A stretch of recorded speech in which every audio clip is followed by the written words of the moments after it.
Parkcast, the UK's original theme park podcast.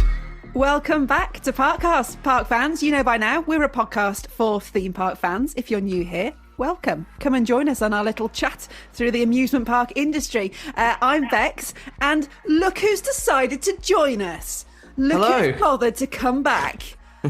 A mere 6 weeks after he was last here, Kevin's back on park. I think it has. I know everyone has been waiting for this moment. I know everyone's been waiting for when is Kev coming back? You've emerged. I keep saying you're going to emerge from a sea of boxes like some sort of Adonis coming out. You know, like in James Bond where he comes out of the sea. Very similar. Definitely. Very, very similar. People have said I do look a bit like Daniel Craig, I'm sure. Blind people. So anyway, moving swiftly on. You've not been here because you've been moving house. You are now moved in successfully. Well done for completing your house purchase. It's a dream to go through. And welcome back to being on the podcast. You've missed so much. I know, missed a lot. I know. There's a lot to share and talk about. You missed your chat with Coaster Tog. You missed The Notable Stranger. And how did I end up missing the whole Disney stuff? You missed the Disney one with Andy. I missed all the Disney stuff. Man, I can't believe I missed all that. He'll be back. But luckily, we can get a bit Disney talking today, I'm sure. So we can. Leading neatly on, almost Disney, kind of a rival. Back on the podcast by popular demand, I have to say. It's Lawrence from Universally Bedford. It's an absolute pleasure to be back. I'm buzzing. Delighted. I'm not even joking. The amount of messages of people who've said to me that their favourite episode so far has been the episode that you were on. No. Yeah. Well, it's a good thing this is audio format because then nobody can see me blush. I know. But yeah, I think we all love that episode because A, you know so much about it, and B, we're all very excited about the prospect of Universal in the UK. And obviously there's been a little bit of news on that in the last couple of weeks, which we're going to touch on very briefly. But overall today, I thought we'd have a chat about IPs in theme parks and basically whether they're a good thing or a bad thing, because there's been a lot of announcements about that. Yeah. Which way do we fall? Where have they gone well? Where have they gone badly? Because with Universal touching all kinds of wood, coming to the UK, obviously they're going to bring with them a load of IPs, and it's going to be interesting to see how that affects the UK park landscape. So before we get into that chat, though, very quickly, the last couple of weeks, there has been a bit of exciting news on the Universal UK front.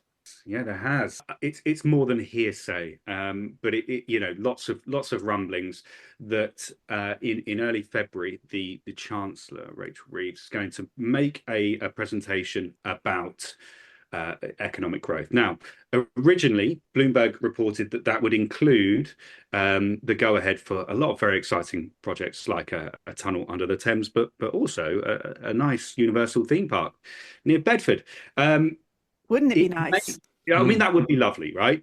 It may not still be in that speech in February, but the word is it's as good as done, which makes me happy. I'm delighted. So happy. because you know, yeah, absolutely. Because otherwise, all of this, you know, it's kind of like all of the anticipation for Christmas and then Christmas never happening. If this had fallen through, at the moment, it's looking so incredibly positive that I genuinely think we can all really start to get excited now. It's still a long way away. We're still looking at probably 5 or 6 years before we can walk through those arches. But my God, we you know, I think, you know, we can be pretty certain now that this is actually happening, and that is unbelievable for most of us, I think. It's not a pipe dream anymore now. No. I think for a lot of people, you know, you go through a lot of stages of thinking, okay, there's ifs. If this happens, this needs to happen. But actually, I think we've got to the point now where we can actually be really, really thinking about, oh, this is definitely, hopefully, you know, going to go through, and we're going to get a Universal in the UK, which I think is just incredible. And it's still so exciting. Yeah, I think we mentioned last time, you know, 5 or 6 years, actually, in the scheme of things, that's going to fly by, especially when we start seeing construction, which we get just as excited about as when the park opens, to be honest. You start seeing some roller coasters going up in the sky. It's always an exciting time to be an enthusiast. So absolutely. I mean, look, you know, I'm the kind of guy that's going to be excited about a slip road being built in the 80s. So as soon as anything happens, and I think the thing is, I think collectively, in the UK, we are very kind of stoic. We don't like to get too excited, and we've all got, let's be honest, we've all got this kind of collective trauma about the London resort and blah blah blah. So we were like, it's never going to happen. Oh, this country's rubbish. And actually it's not. And we are going to get this great thing, and it's just a matter of time now before it's all rubber stamped and we can start to see some really exciting things starting to happen just outside of Bedford. Super good. Hopefully in a few weeks that's all going to kind of get the green light then, like you say. As far as you're concerned then, do you think that Universal have probably already signed the deal? I don't know if it has been. So I think that it's been about 99% done for about 5 or 6 months. And I think it's been about the tiniest details about, who's going to pay for a particular, go back to the slip road, who's going to pay for the slip road, how are we going to manage the expansion of the train network and all of that kind of thing. I think it's those little details. I think, spiritually, everybody's been completely on board with it. It's just about kind of nailing those things down. And it may yet be a bit of time. I would imagine that it's all 100% agreed, all 100% sorted, but they're just putting together now the SDO application, which then they can be confident will be signed off. To me, that's how it's going to work. So I think it's done. I don't think it's official, right? Because it will only be official when it's on the government website.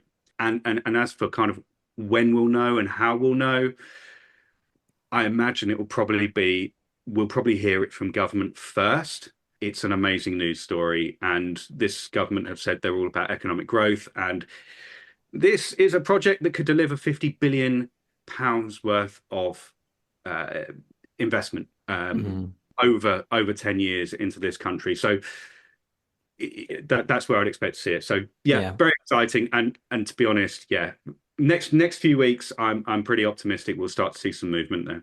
It's really exciting. And I think what was interesting as well in that kind of article where this was being leaked, it was the same time that there was sort of leaks about the Heathrow expansion, the Luton Airport expansion, which is obviously, as we talked about in the last episode with you, the Luton Airport's the closest airport to it. So the fact that there's an expansion being considered, which we kind of said it probably needs to be able to facilitate people coming in to get to visit Universal. It's all happening in the same the two are I think the two are two, they're inseparable. Luton Airport by rail to the new station will be less than 10 minutes. Okay, so it's incredibly close. So building out the expansion there makes so much sense, especially when we talked last time, we talked about the potential market opportunity for a Universal Park in this country, about it not just being for Europe but also the Middle East. So I think it's going to need that international travel route. So I think those two are inseparable. Well, we will be obviously keeping an eye on this. We'll be keeping an eye on your social media pages, because you're always the first with the information about it. I think you've got like a telescope, like trained onto the site. Don't reveal my secret. I do. I've got a 150-foot periscope. I just have a little look around. No, nothing today. You've got little sensors around. Someone steps on that site, it will come straight to you like a burr, burr, burr. Like those little kind of wildlife cameras. Like it's like Springwatch, but kind of a bit nerdier. Love it. Now that is a YouTube channel I would watch. Get that set up, and it's just men in high-vis jackets that we're looking out for. I'll tell you that. So obviously we moved house about 6 months ago. When we were looking at some house, there was a house that we did look at, which was on a hill that overlooked the site from about 2 or 3 miles. And I was like, I want this house just so I can set up a live stream instantly for 6 years, just like you can just tune it. I was just thinking at any point. Yeah. It didn't work out. But, I'm very happy where we are. So, anyway. You overruled, and probably for good reason. Okay, well, hopefully in the next couple of weeks we're going to get some news on this, and then we can really start getting even more excited about this project. It's going to be amazing if we manage to pull it off. If we don't screw it up, it will be great. I am positive. I'm going into 2025 with a positive mindset all around. I just know that I'm often disappointed, but I'm putting that away. We're leaving that in 2024. Leave your trauma behind you, Bex. I'm doing it. With the help of you guys. I'm going in positive. Now, obviously, we know when Universal come here, they're going to be bringing with them a load of IPs to this park. This is not going to be a park that is, from the ground up, new stuff that we haven't seen before. They're obviously going to bring them with them, and it makes perfect sense that they're going to do that. We also have heard that in response to that, this was on last week's chat with Coaster Tog, that he'd heard that Merlin were literally going to fight that by making Chessington a very IP reliant park. Which we've kind of heard about. There's talk of a Paw Patrol IP going in there as a new one, and also obviously the Minecraft IP going into Chessington because they see the threat of Universal, and that makes sense, doesn't it? That absolutely, and I think we were kind of speculating about who was going to feel the pain most of the Merlin parks, and I think we identified Chessington as that park. It makes a lot of sense for them to want to compete. Particularly when Universal might be bringing over Fast and Furious Supercharged or something like that. No, but no, in all seriousness, you'll love it if they are. No, I mean, but it absolutely does make sense. For them to try and match it. Now, we've had that discussion whether that's the right thing to do or not, and I'm sure we're going to go into it a little bit now. But yeah, very interesting. What are your initial thoughts on Minecraft coming to Chessington? Ambivalent. Okay, all right, no, all right. So I think the integration of video game IPs into UK theme parks has been patchy at best historically. There are, there's one example that screams out at me, which was the one at Thorpe Park, Angry Birds Land, which was disgustingly awful. And as soon as it was outdated by the time it had opened. It was so bad. They don't have the same shelf life. Okay, I mean, we might be jumping ahead here, but you look at something like Nemesis. It's just been completely reimagined, and it began as a original IP, and it's been reimagined, and they've kind of built on that. Still going strong after 30 years.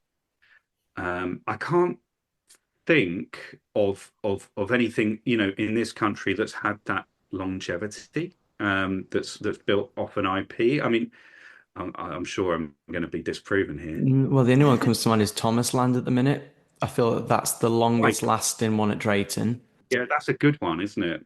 Because we're talking about gaming and in terms of Universal as well, looking at Super Nintendo World at Universal. Yep. So gaming stuff does work. I think how much mass appeal it has, because I've never played Minecraft. I know what it is. I've seen it. My 3 girls haven't played it. Would that mean they want to go to Chessington? Is that going to be something that's going to draw them in? I think the problem that I think you've got is it feels like, to me, it alienates people. Unless you're a big fan of it, you're not going to be drawn to it. The thing for me is that what it does is that if you don't get the references, that's where you start to alienate people. Yeah. And the problem with certain IPs, again, that are specific to certain groups of people, or that might just play that game solely, you've got a problem. And that's why I think these things don't last as long. Now, I'm old enough to remember when the original Super Nintendo came out. I know about you, Lawrence and Bex. Yeah. On the SNES, I was playing it. Yep, NES, N64. So for me, if Universal were to build a Super Nintendo World in the UK, I'd be all over it. I'd be there, because I am part of people that have played those games it brings a sense of nostalgia and like a wow factor to it. And it's a shame because I've grown up with Chessington, and it's interesting how these IPs have slowly changed Chessington's identity from what it Mm. was in the early 90s when John Wardley, late 80s, sorry, early 90s when John Wardley went in to fix it. And you Mm. almost had a theme park that was built around different areas around the world, lands of mythical creatures, locations, and obviously focusing on animals because of the zoo. And the sad thing is, we obviously started to introduce Gruffalo, Room on the Broom. I know we had Beano Land at one point as well, which again, Yeah. that's another IP that went in and after so much years went out of date. That's my thinking on Chessington and how it would be a shame to go all out on IPs and lose something that made it special. And it's the same with Alton Towers. If you did the same to Towers, Towers has a very uniqueness about it with its setting and location. And if you went IP crazy, I think it would just lose something about it. Obviously, it's easy to look at the bad points of IPs, but they can really benefit a park. And, there's obviously times when they go wrong, but there's a reason why parks do use IPs, and there's lots of reasons why they use them. Immediately from a marketing point of view, and I know, Lawrence, you've worked in marketing as well, like it's done for you. It's a marketer. You're like, right, cool. I don't need to come up with some whole backstory and some lore. It kind of exists for me. So that's half of my job done. Yeah, absolutely. I mean, such a big part of, promoting something from scratch is building, building familiarity and building awareness. And there are two different ways of doing it. Okay, so and I think if we look at the IP way, okay, which is okay, you're going to leverage people's already existing awareness of something to leverage that into getting people to invest, come to your place. I think actually what Kev said earlier, it hits the nail on the head. It can be inviting for some, it can be alienating for others. Just jump back onto Chessington. I would want to take my family there more if it had completely unique IPs. I'm a nostalgic, sentimental guy. If it was Professor Burke's Bubbleworks, if it was those things, I'd want to take my kids there because it's like an adventure. It's something that they've never seen before. It's something brand new. But then on the flip side, this is why IPs exist. People love familiarity. They love safety. And there is security, especially when you're spending a lot of money on getting your family all down there. You're spending however much on tickets, travel, food, any merch. It all adds up, and it adds that added bit of security. If you're going, well, look, my kids love Minecraft, so let's go to Minecraft Land. Like, Yeah. it's like It's an easy sell, isn't it? like I can't get them out of their bedrooms and off screen. What I can do is I can take them to a place where they can live that. It's kind of I get the thought process behind it. I think where it works, where IPs work, it's where the IP has demonstrated longevity. Yeah. You mentioned Kev Super Nintendo World, right? Mario's been around for over 30 years. But that's a thing, right? It's been around for that long. Now, Minecraft arguably has proven its longevity. It's been around now for what, 15 years, yeah. Yeah, which is kind of nuts for a game. It's obviously evolved, but a game to still be relevant 15 years later, so I can see how that could be a smart move for Chessington.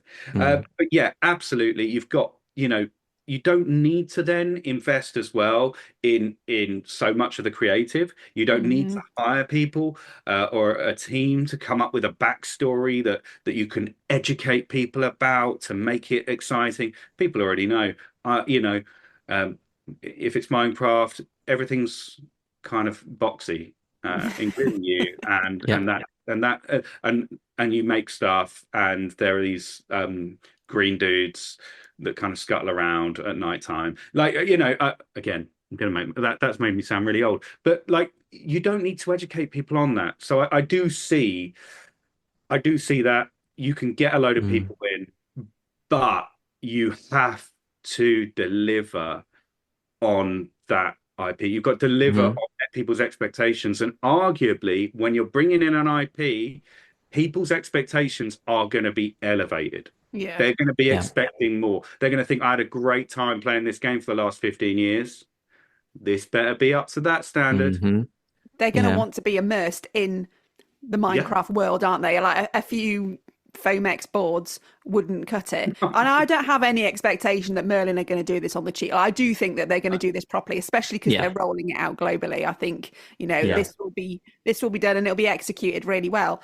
And let's not forget, for an IP as well, it's not just the parks who benefit. It's the people who own the IP. For them, it should be extending their reach and their longevity, because they should be exciting a load more people about their IP.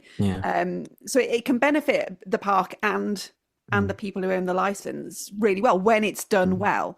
And they're probably, we've got a good few examples of that, I think, in this country. CBeebies Land for me is a really good example of a way of getting young children to go to a theme park. So my eldest was born in 2015, so CBeebies Land had already opened, and we started taking her straight away. And I think we kept going back because they wanted to go back to CBeebies Land. If it was still Old MacDonald's farm as it was previously, I'm pretty sure they wouldn't be as keen to go back again. They want to go back to Haunt Towers because of CBeebies Land. They had a great day. They loved the rides there. Can we go back? Can we go back? Same with Thomas Land. Same thing with Drayton Manor. The reason a lot of young families keep returning is because Thomas Land is that kind of thing where it's a recognizable thing that they want to keep going back to. Right, let's just jump into Thomas Land, because I think that's a really interesting one, and it is an example of where an IP has worked really well. And it's also interesting that it's one that's aimed at kids, because if it's aimed at kids, ultimately we know as parents, it's aimed at parents. We're the ones who are going to make the decision as to where we spend our money on a day out. And it's that pester power that's going to go, they're really into Thomas the Tank Engine, so we better go there, or they're really into whatever it is. And that might influence your decision on which park you choose for a day out, which again is why an IP works and can work really well. So Thomas Land to me is really interesting, because we did an episode on Drayton Manor, and we talked about how Drayton Manor went through a period of change and struggle. And it was getting to the point with that park, before Thomas Land opened, that it was what's really here anymore. They didn't really have anything to hook themselves on. They had Shockwave, but that had been open for a while, and no one was talking about the park. There was nothing to get anyone interested in. And suddenly they announced they were opening Thomas Land. And it's been a massive success for that. I think it probably saved that park. Yeah, to me, I mean, Thomas Land was the most unbelievable masterstroke. And because not only, look, I've got two boys. One of them is far too young to be watching television, but one of them is 3.5. Loves a bit of Thomas, right? He loves Thomas. When I was a kid, I had Thomas on VHS. Yeah, same. Yeah. and like it was Ringo Starr from the Beatles doing the narration. That's right. Yeah. Right. But it's 3D animated. Now, this is what's so unbelievably smart about Drayton's choice to bring that one in, because the kids love Thomas. They love Thomas. Who doesn't love a train when you're a kid? It's the best, right? Steam trains, unbelievable. But what's equally great is every parent that buys a ticket gets to walk down memory lane when they go there. And that it's almost as rewarding for the adult. Whereas I think with CBeebies Land, right, my son would love it.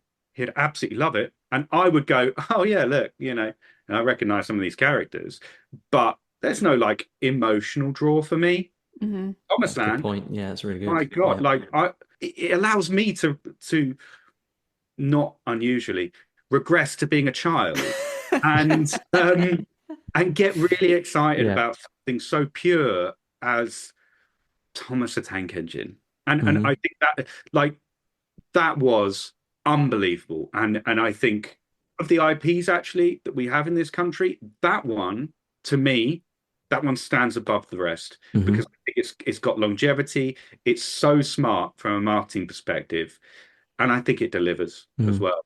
I think you're right with Drayton. I think they were spot on. It saved that park. I think CBeebies Land did the same for Towers as well after 2015.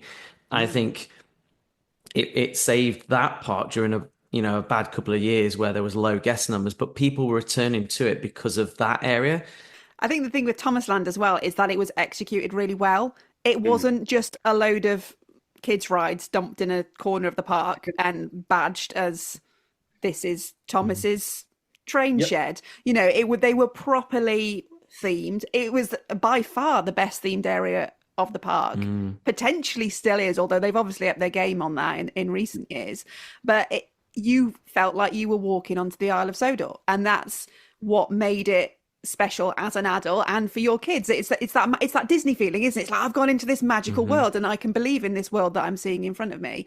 And so it clearly cost them a load of money, but the return that has given them, A, in potentially saving the park, but B, Thomas Land was opened in 2008 and still, this many years down the line, I can't even do the maths on that, 16, 17 years down the line.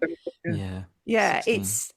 It still looks great. Yeah, 25. We're in 25 now. I know. Yeah, it still looks good, and it's still got as much draw for kids now as 17 years ago, and for adults as well. And the thing that I think worked really well with that IP is it got people into that area of the park. And maybe you took your 3-4-year-old to Thomas Land to just go to Thomas Land, but as they start getting older, you can look out to Drayton Manor Park and go, actually, you're big enough for this one now as well. So let's start expanding our horizons within the park. But it all feels very familiar for them as kids. So it's not like, it's a big scary ride. And you can very naturally just move on to becoming regular Drayton Manor resort guests rather than just Thomas Land guests. It eases you into the bigger world of theme parks. Introduces you to the world of theme parks and all that stuff. Yeah, absolutely. Yeah. Absolutely. And look, if I can be just a little bit cynical, I would find it really difficult to justify taking the family to Alton Towers or Drayton or any, if they didn't have anything for my kids. Equally, I'd feel kind of guilty if I went without them. I think that would be probably a bit of a dereliction of duty. So the integration of IPs which are familiar to kids is like an enormous carrot for the kids. So you can go, guys, great news. I'm going to smash Nemesis Reborn 5 times today, and you can go to see BB Plan. Everyone's a winner, right? Everyone's a winner. You know what I mean? But without the familiarity, it's like, you can go to, Old McDonald's Farm, and it's okay. Yeah, but Dad, we've got a farm down the road. What's do you know what I mean? Obviously, it's different, but in a child's mind, not so. So I think, I'm going to play devil advocate now because when we were younger, I don't remember an IP at theme park, and I still fell in love with going to a theme park because I was immersed in things. So when I talk about Pirate Adventure a lot, but like that dark ride in particular, when I was 5 years old, drew me into something. There's no IP. Yes, it was a rip-off of Pirates of the Caribbean, but it was no like particular IP. When I went to Alton Towers the first time, the first ride I ever went on, Toyland Tours. Yeah. Right? Toyland Tours was the first ride I went on at Alton Towers. And I was immersed in that theme park, fell in love with it, Runaway Mine Train, Haunted House, all these things. There was no IPs there. And same with going to Blackpool, Chessington. These themed areas were so well thought of that they still grabbed your imagination. I didn't have a particular IP as a kid. This seems to be a thing. Now, obviously, it's different when you go to a Disney park, but as a kid, I was drawn into this world for other people's imagination, other people's creativity, in creating worlds that you could believe and be immersed in. And I think that's still the argument, isn't it, with doing the IPs? For what it's worth, Kev, I actually completely agree with you. I do, because my experience growing up, I got enormous pleasure of that sense of adventure, because life is so safe. And that's why we go to theme parks so that we can have this synthetic version of danger so that we can feel alive. It's all getting very deep, but that's why we do it, right? That's why we do it, because we want to feel alive. We want to feel like there is some jeopardy when there isn't. And I think even as a kid, you want that sense of adventure. And the thing that you do lose with familiarity, um, and we'll probably come on to this, but with kind of your book report rides that you have at, say, Disney parks, it's great, it's immersive, but you know what's going to happen, Yeah. and that you lose some of the experience in that. So I do agree. I think an interesting park to look at is Paulton's and Peppa Pig World, because Paulton's has existed since we were kids, and it was very much it was almost like a Creeley in Devon. It was that kind of level of park, wasn't it? And suddenly they were building Peppa Pig World, probably off the back of seeing the success of Thomasland at Drayton Manor, and thought, hang on a minute, we can have a bit of this. And again, I think that was unexpected. Nobody thought that park would be where Peppa Pig would go into. Yeah. And again, executed really, really well. Got a whole load of new people to Peppa Pig World, not with the nostalgia for us as adults, more being dragged there kicking and screaming as adults, I think. Do I really have to spend an entire day with Peppa Pig? But you've got kids, you do what they like to do sometimes. And sometimes that makes your life easier as a parent if you just know that your kids are going to be happy for a day. But what they've now done off the back of Peppa Pig World is obviously create really immersive areas which are non-IP dependent. So they've got the IP, but then they've also used their own creativity for these new areas, which get rave reviews. Yeah. It's definitely one of the best family theme parks in the UK, without a doubt. And you have to, again, think back and think, wow, that marketing team, and they did a great job with that. We go on about IPs. Are they good for the UK theme parks and not? But I don't think Polton's will be the park today had it not had that. Obviously, all the money that the park must have made has now gone into creating the theme park that we see before us.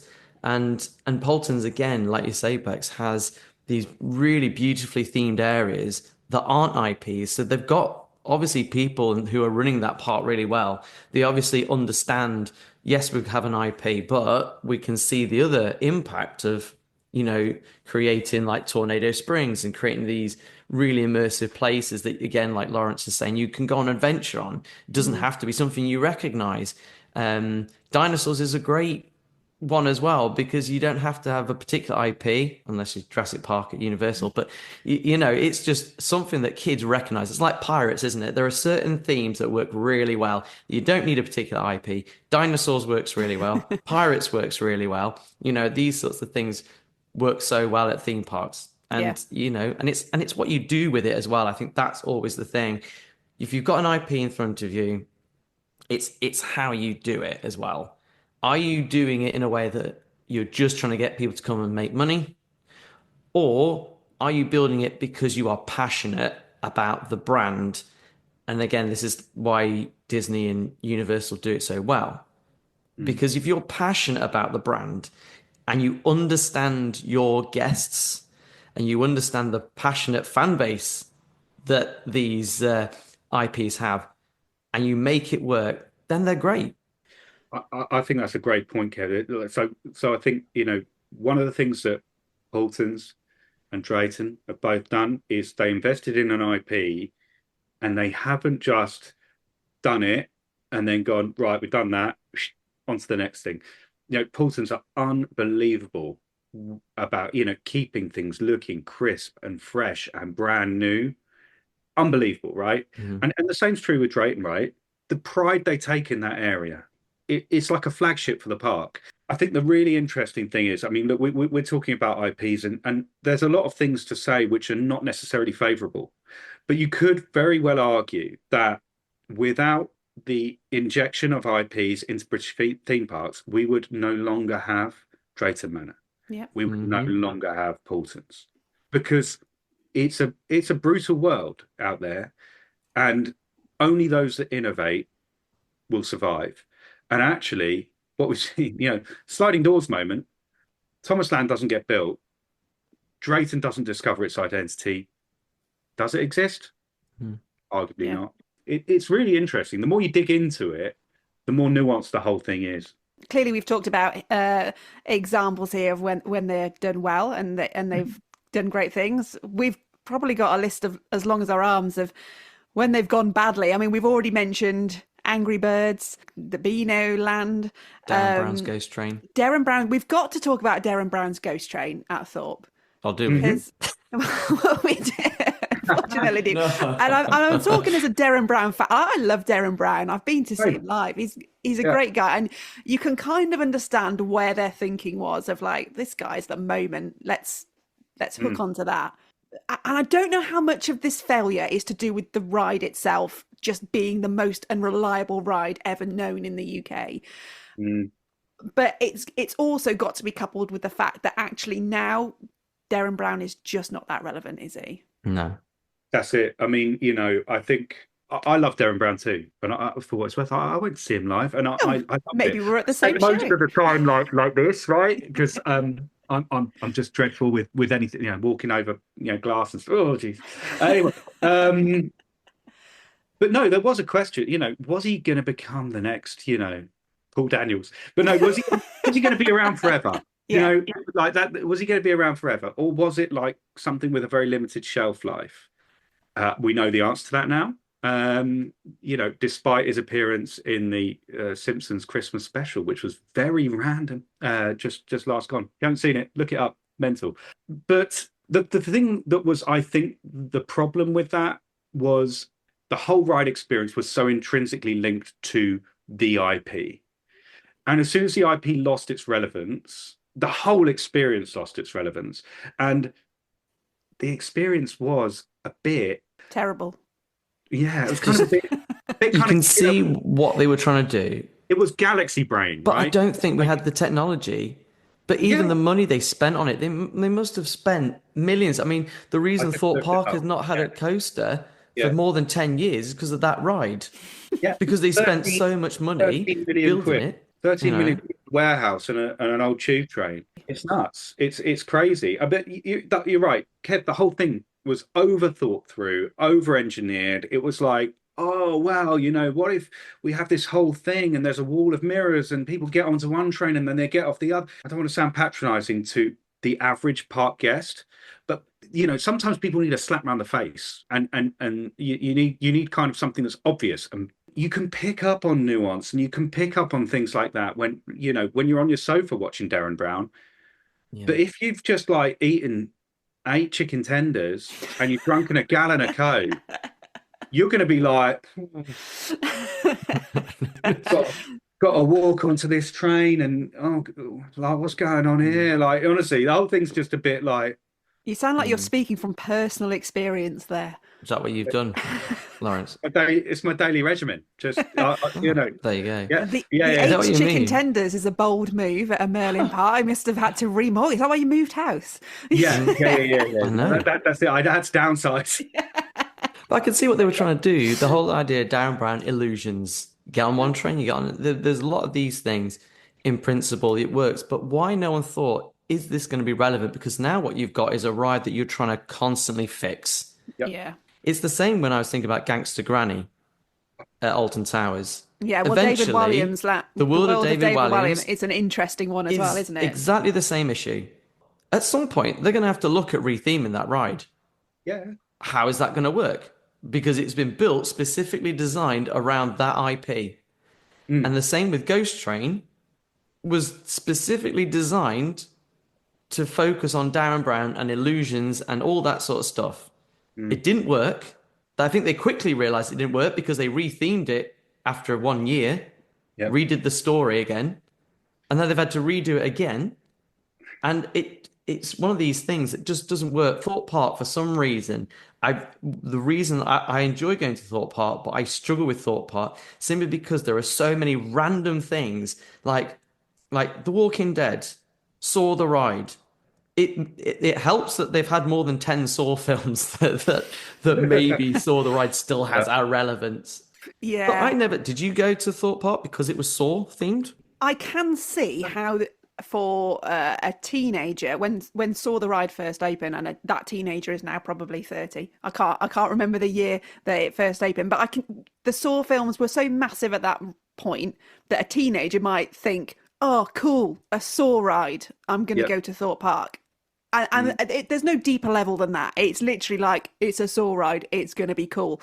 But if we think back to the rumours episode that we did, and we talked about what may have been in its place, and that there were plans for a B&M launch at Thorpe Woody, and they were shelved by Merlin because they'd rather put in the cheap IP based Gerstlauer. And this is what we're now left with. So I've no doubt that in the year that Saw opened, it was really popular. There was crazy queues, and everyone had a great time going to Thorpe Park to go and ride it. Well, teenagers did anyway.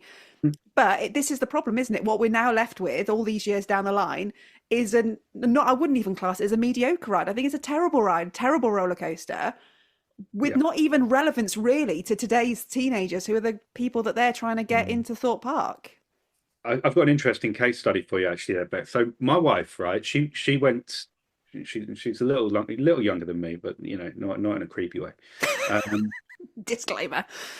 But she went to Thorpe Park. I think just as Saw opened. She was like 19, 18, 19, 20, something like that. She hadn't been back since. Her memory of it now is that right, and she said it was amazing because she liked the films. She went on the run. She was like, it's like the physical embodiment of the film. And so for her, it's a great ride. I went on it just like 3 or 4 months ago, and I feel like I'm still paying the price. Right? It's horrendous. It's brutal, right? So there is part of the theme to that. Part of the theme. No. But no, I mean, there's definitely something to it. Like, where if teenagers go on it, they go into school after the summer holidays or whatever, and they go, oh yeah, I went on the Saw ride because I'm a tough guy, right? You've got these things like that, the brand familiarity. The one that's really weird, and we don't even really think of it as an IP placement in Thorpe, is Nemesis Inferno, because that is an IP placement. That is you leveraging a brand to make something more popular, when really the relevance is tangible at best, right? Oh, it still doesn't make sense to me. One's about a volcano. It doesn't make any sense. Yeah. It was almost like they plonked the name on because it's a B&M inverted. It's a B&M inverted, and that's it. But what can we do? Can we link the two together? And that's a big head scratcher as well. Yeah, very weird. I think what through this conversation, come to see is that particularly with UK parks, where the IPs seem to work is they seem to work in smaller, more regional parks as a stepping stone to something bigger, and where that IP has some sort of durability. Yeah. And often where it's kind of where it resonates with younger people and children. We talk about Thorpe and Chessington. Why is it then that Alton Towers seems to have? It's a Merlin Park. Why do we think that has been the most successful in not relying heavily on IPs to get people to that park? There are obvious ones that come to mind. Obviously, we talked about Sea Beaver's Land, David Walliams, even Charlie and the Chocolate Factory at one point. Yeah. But why is it that Alton Towers seems to not rely on IPs? I think that it's because even since we were kids, it was always the theme park of the UK. It's just the one. It's the one. What's the biggest? If you ask anyone, any member of the general public, name me a theme park in the UK, they're probably going to say Alton Towers, even if they live next to Thorpe Park. It's just that first. It comes to mind. I want to go to a theme park. The big one to go to is Alton Towers, and you just go because you are conditioned to think that is the theme park to go to. Whereas the other parks have got to work a little bit harder. They don't have a thing, so their thing becomes the IP. I think it's spot on, Bex. I think that's exactly it. I think Alton Towers, in its backstory, in the towers themselves, is an IP in itself. And the others The others are trying to have been searching for that. Chessington, World of Adventures, right? Thorpe Park, what was it? Island like no other. Yeah, an island like no other. They're trying to search for their identity.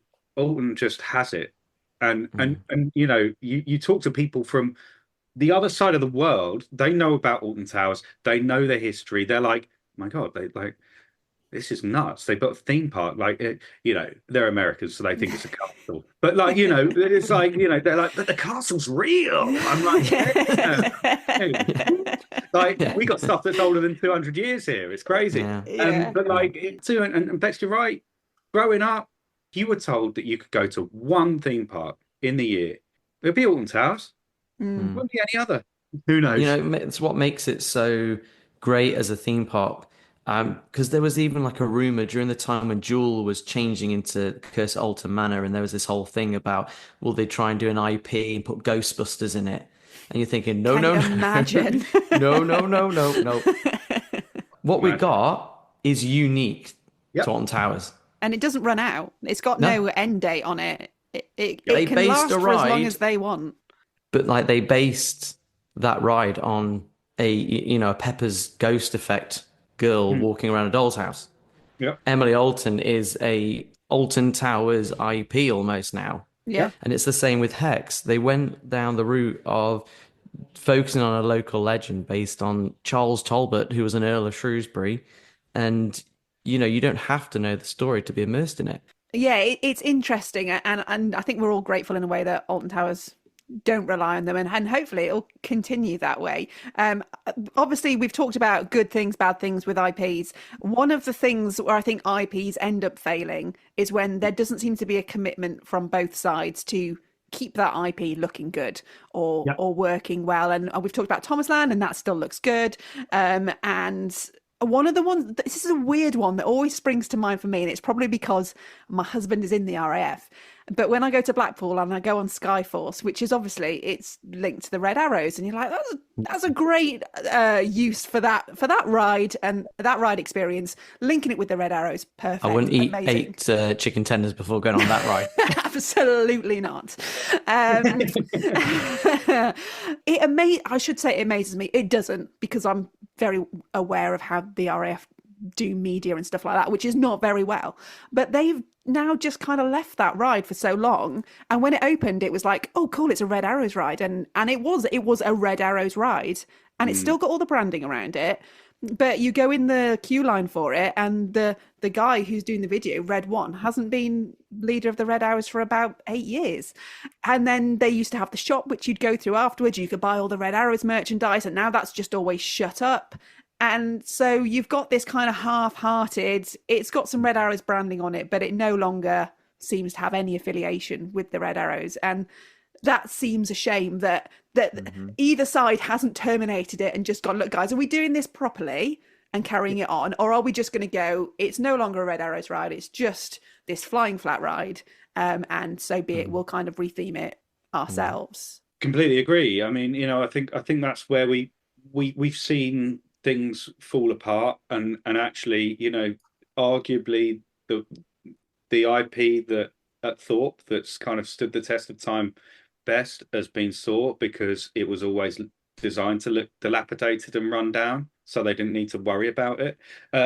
If they'd have tried to do something that looked clean, it might not have looked so good, because it does require that, and I think I could imagine when Drayton agreed to have Thomas Land, and when Paulson's had Pepper, those would have been part of the conversations, that this is going to be a long-term agreement, and the brand would have wanted reassurances from the park that it was not going to look bad on them. The brand will need to see the investment from the park, but equally the park will want to see perhaps some investment from the brand to make that happen. If it doesn't happen, I think everyone loses. It looks awful. No one's interested in it, and they're going to end up having to replace it. I think CBeebies Land is, it can fall into that trap, weirdly enough. And you'd think Merlin, the BBC, there's two companies who don't want anything looking bad on them.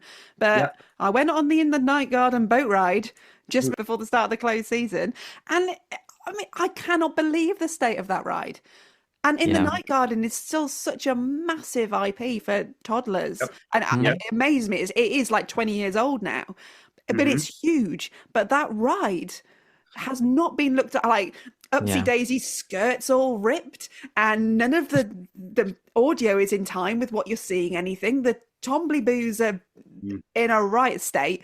Like I can't believe that either party has allowed that ride to get into the state that it's in. It always surprises me when I go into CBeebies Land and I see stuff like that someone isn't walking around going, we can't have this. This is not making us look good. No, and I think this is kind of, it's something that maybe we haven't completely touched on, but having IPs is expensive, right? It's not a cheap choice. I suppose it's cheap in the short term. You don't have to pay the creative, but CBeebies Land is the worst kind of IP that you could have to manage as a park because it's constantly changing. Mhm. It's not like Super Nintendo. Well, Mario's always going to be Mario, right? But CBeebies Land, like the presenters change every like 6 to 12 months. The programming changes every 12 to 24 months.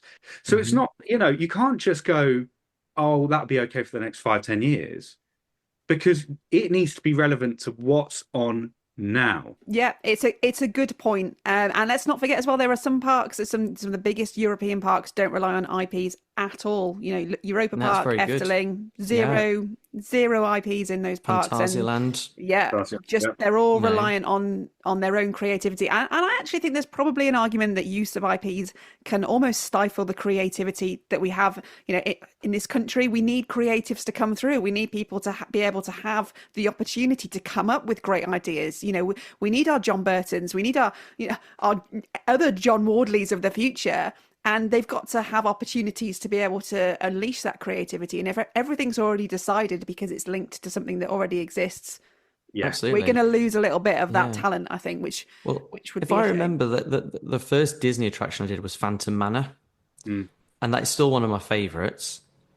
It wasn't based on any particular Disney film I've ever seen. I'd heard of the Haunted Mansion, Yeah. but again, what it was so good at doing was immersing you in a story of something that I'd never seen before that you could almost get lost in. Big Thunder Mountain, Space Mountain, Jungle Cruise, Expedition Everest. There's a great mix that Disney do really well at of having a list of IPs, but also other things as well that you can experience and go on that aren't something that you maybe recognize. Yeah. Those are the ones that really stick out as the ones that you go for, right? Arguably, Space Mountain, Splash Mountain, Big Thunder Railroad, Mansion. Those are the things which you pin your Disney memories to. We started this discussion, based on Universal coming to the UK. What do you think we can expect from them in terms of IPs? I know we've touched on this in our last episode, but I've heard since that a rumor that basically Universal have said, if Harry Potter's not happening, it's not happening. Yeah, I mean, I think so. I'm not like, I think a lot of people will have seen this, but just in case you haven't, Warner Brothers, as an entity, have kind of been in, there's a bit of turbulence with them at the moment. And there is talk of them selling off components of their portfolio, of which some of that might be global theme park rights to, say, Harry Potter. So genuinely, where there was perhaps some question marks as to whether we would get it in this country or not, in terms of the Wizarding World, far less discussion around that now. I think the really interesting one, and we do know that obviously when Universal come, they will bring IPs, because Universal started with IPs. That was the thing. It was a studio tour. It was living the movies. It was riding the movies. It was, you can experience the thing that you're already familiar with. That is their entire thing. So it will be IP, IP, IP. The question is, which IPs are we going to see? That's going to be really, really interesting. I would imagine there to be some kind of Jurassic Park, Jurassic World time, because no Universal park has escaped it, and for good reason. It's unbelievable IP, and I would be disappointed not to see it. What others we will see, though, is kind of up for debate. And I think off the back of this whole discussion, what we've concluded is when the IPs work, it's something that has already proved its longevity. It's not a flash in a pan. It's something that is already kind of ingrained in your culture, and it's something that preferably you grow up with, and that's when they end up working really, really well. And obviously when there's this commitment from both sides to make sure that they continue working really well. Obviously, this is all just speculation on our parts in terms of the Universal stuff. We don't have a clue, but it's interesting. It's interesting to chat about, and we also know that Universal get it wrong sometimes as well. We're not mentioning Fast and the Furious, but it's been a really interesting discussion. I think we can conclude that IPs have their place. They've saved parks sometimes, but let's also not lose the homegrown creativity that we can bring, because I actually think when we have some homegrown unique stuff, it's some of the best stuff that we produce in this country for theme parks. I think you hit the nail on the head there, Bex. Ultimately, they absolutely do have their place, but it's like everything, right? We don't go to the cinema to see sequel after sequel after sequel. We go for something new. We go to theme parks because we want a sense of adventure and a sense of thrill, and you can only get so much of that when that's married with familiarity. So I think IPs are great, but I like it when they're tied into something new, and I think we'll hopefully see that with Universal, and hopefully we'll see that with the theme park industry as a whole in this country. I think we're on a good path. Hopefully we'll stick on that. How exciting. We'll just have to watch and see what happens over the next couple of weeks with this Universal use. I think if it does get announced, there's going to be shockwaves through the UK theme park industry. And even if Universal's not opening for the next 5 years, that gives all the other parks in this country 5 years to get their acts together and work out their game plans. And I think it's going to be a really, really interesting time to be an enthusiast in the UK. Lawrence, thank you so much for coming back on Parkcast. Love having you on for a chat. Where can we find you? So you can find me on Facebook, YouTube, Instagram, TikTok. The Facebook. The Facebook. You can find me on the Facebook. I'm at Universally Bedford in most places, except on TikTok, where you'll find me at Universal Studios GB for the moment. But if you search for Universally Bedford, you will still find me. Also got a website, universallybedford.com. And that's got links to all of the above. So would be great to have you along for the journey. It's going to be an exciting few months. It really is. And if anything is happening with Universal, Lawrence will be on it straight away. He'll know before Keir Starmer knows that this is going ahead. Just as long as you inform us as well, Lawrence, and then we can share it out there, yeah? Hey, share it with us as well. As soon as we got that green light, guys, I'm ready to unpack it with you. Amazing. He's got his telescope firmly focused on that ground. As soon as anyone with a high-vis jacket enters, we will be made aware as soon as a spade goes in the ground. No. Amazing. Well, we hope you've enjoyed today's episode. As always, we're here every week just chatting about theme park stuff. If you did enjoy it, give us a little follow so you get a little notification every time we release a new episode. And if you want to give us a rating, we'll never say no. But we'll be back next week with you. For now, we've been Parkcast. Parkcast, the UK's original theme park podcast.